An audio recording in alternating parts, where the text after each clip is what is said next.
27ਵੀं तरमीम की बाज़ गश्त है, किस तरह देखते हैं आप कानूनी तौर पर इसको? क्या ये दुरुस्त है हुकूमत के लिए भी और मुल्क के लिए भी? देखिए, बहुत शुक्रिया आपका। ये जो 27वीं तरमीम है, ये पाकिस्तान के लिए और जमहूरियत के लिए इससे ज्यादा खतरनाक और जहर कातिल कोई चीज हो नहीं सकती। कि बुनियादी तौर पर आइन जो आपका है, इस पे ट्राइकॉटमी ऑफ पावर का तस्वर है, तसलीस है इक़्तिदार की, जिसमें तीनों इदारे जो है मुकर्ररा, अदलिया और इंतजामिया अलग अलग है। और दूसरा ये कि ये वफाकी जमहूरी आइन है और 1973 के आइन के तहत आपका वफाक जो है वो कायम है। और ये खतरा हमेशा से रहा है कि अगर 1973 का आइन ना रहा तो वफाक को शदीद खतरात लाक होगी। अब हुआ ये है कि दुनिया में तो ऐसा है कि अमेरिका में 250 साल में 27 तरमीम आई है कॉन्स्टिट्यूशन के अंदर, और आपने 2.5 साल के अंदर इतनी तरमीम आप ले आए हैं। अब उसमें पहली तरमीम जो 26वीं थी वो काफी ज्यादा ये समझे कि आपके जड़ों को हिला देने वाली थी, जिसने अदलिया को बिल्कुल बेबस कर दिया और यानी तमाम इदारे जो थे वो बिल्कुल यानी इस तरह हो गए कि वो उन्हें आप जमहूरी निजाम के मातहत चलता हुआ नहीं देख रहे थे। लेकिन उसके साथ अभी जो यानी मुक्तदरा की ख्वाहिश थी, वो उन्हें ये नजर आ रहा था कि थोड़ी बहुत ये जो जब 26वीं आईनी तरमीम पे बहस शुरू हुई तो बहुत सारे सवालात थे जिसका जवाब जो था वो 26वीं आईनी तरमीम को प्रिजाइड ओवर करने वाले जजेस के पास नहीं था। और दूसरा ये था कि वो समझते थे कि अभी भी एक तो इससे ज्यादा बड़ी बात मैं आपको अर्ज करूंगा जो सबसे अहम बात है, लेकिन उससे पहले मैं इसके साथ जितनी बातें जो है वो अर्ज कर दूं। तो कोशिश ये की गई कि भाई अब आपको इनको इनसे मुकम्मल तौर पर जान छुड़ाई जाए, क्योंकि एक तरफ 5 जजेस जो इस्लामाबाद हाई कोर्ट के हैं वो मौजूद हैं और वो जाके अपने आईनी हकूक की बात कर रहे हैं, और दूसरी तरफ ये है कि ये जो 6 से काम चला था अब बहुत मुश्किल के बावजूद 5 तो अभी तक कायम है। और दूसरा ये है कि कोई ना कोई जज जो है कहीं ना कहीं सुप्रीम कोर्ट के अंदर भी अपनी आजादी और खुद मुख्तारी का मुजाहरा कर देता है, और इससे हुकूमत जो है वो अपने तो आपको एम्बैरस फील करती है। तो इससे मुकम्मल तौर पर निजात हासिल करने का ये तरीका है कि बजाय आईनी बेंच के इसको आप आईनी अदालत का रूप दे दे, ताकि उनके पास ऐसा इख्तियार हो। अब तो उन्हें कहा जा रहा है ना जी कि आप सुप्रीम कोर्ट के तौर पर एक्ट करें, और सुप्रीम कोर्ट के तौर पर एक्ट करते हुए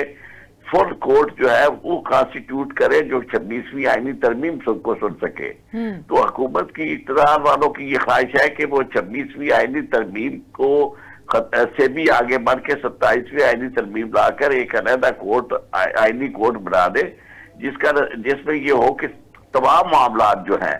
वो वही उसी आईनी कोर्ट के पास जाए, और ये सवाल ही ना उठ सके कि इसके अलावा फुल कोर्ट जो है वो सुन सकती है और वो किसी तरमीम को गैर आईनी करार दे सकती है। इसीलिए ये जजेस की ट्रांसफर का भी है मामला, क्योंकि ये 5-6 लोग अदलिया की आजादी की भी बात करते हैं। हाँ, वो अदलिया की आजादी की बात करने वाले लोग जो है वो भी उन्हें बिल्कुल चुप रहे हैं और उन्हें पसंद बिल्कुल नहीं है। इससे ज्यादा कोशिश उनकी ये है कि जो आईनी अदालत बनेगी उस आईनी अदालत के अंदर आप जजेस भी, मुझे तो यूँ लगता है कि ये जो हमारे दोस्त जिन्होंने अपनी बार की कुर्बानी दी है कि इलेक्ट होके सारा कुछ कुर्बान कर दिया, इनको अकोमोडेट करेंगे और शायद इनमें से कुछ लोगों को भी वो जज के तौर पर लाएंगे, और कुछ साबिक जज जो है जिनकी वफादारियां उन्होंने देखी है उनको लाएंगे। तो एक ऐसी नाम नेहाद किस्म की अदालत होगी जिसका नाम तो आईनी अदालत होगा, लेकिन अमली तौर पर वो यानी आइन के खिलाफ काम करने वाली होगी, जिस तरह आपने इस आईनी बेंच को देखा काम करते हुए। लेकिन सबसे ज्यादा इंपॉर्टेंट जो है वो जो इसमें आर्टिकल 243 है। 243 जो है वो डील करता है बेसिकली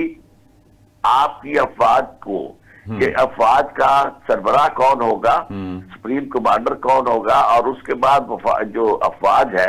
उनका तकर्रुर जो है उनके चीफ्स का वो किस तरह होगा, और उनकी मुद्दत मुलाजमत क्या होगी। ये सारी की सारी चीजें जो बेसिकली 243 के तहत है। तो इसमें तरमीम करने की जो जरूरत महसूस हो रही है वो ये हो रही है कि सिर्फ एक फील्ड मार्शल जो है वो सुप्रीम कमांडर हो और उनकी जो मुद्दत मुलाजमत है वो ताहयात हो, اور وہ جہاں جس کو چاہے جس پوزیشن پہ بھی لانا چاہے وہ لے آئے اور جس کو جہاں سے ہٹانا چاہتے ہیں وہ ہٹا دے. اور عدلیہ کے معاملے میں یہ ہے کہ اگر عدالت میں کوئی کیس چل رہا ہے اور آپ سمجھتے ہیں کہ کوئی تھوڑا بہت کوئی آبزرویشن اس طرح کی آتی ہے جس سے تاثر یہ ملتا ہے کہ جج صاحب جو ہے یہ عوامی مفاد میں کوئی فیصلہ ایسا کر سکتے ہیں جو مقتدرہ کو ناپسند ہو، تو جج صاحب کی ٹرانسفر ایک صوبے سے دوسرے صوبے میں کر دی جائے. یعنی جس کا کوئی تصور نہیں تھا، چونکہ بنیادی طور پر یہ عدالتوں کو تحفظ دیا گیا تھا، خاص طور پہ ہائی کورٹ کو، کہ ہائی کورٹ کے ججز جو ہے انہیں یہ خطرہ نہ ہو کہ انہیں جس طرح انتظامیہ کے جو لوگ ہوتے ہیں انہیں کہیں سے کہیں تبدیل کر دیا جاتا ہے، انہیں تبدیل نہ کیا جا سکے، اور اس خطرے کے نہ ہونے سے عدلیہ کی آزادی گارنٹی ہوتی تھی. اب اس آزادی کو چھینا جا رہا ہے اور مکمل طور پر یہ کیا جا رہا ہے کہ عدلیہ جو ہے وہ سبزرویت تو آلریڈی 26ویں آئینی ترمیم کے تحت اسے سبزرویت آپ کر چکے ہیں، لیکن تھوڑی بہت جو کسر رہتی ہے اس کسر کو بھی آپ نکالنا چاہتے ہیں اور عدلیہ کو مکمل طور پر آپ انتظامیہ کے ماتحت کرنا چاہتے ہیں.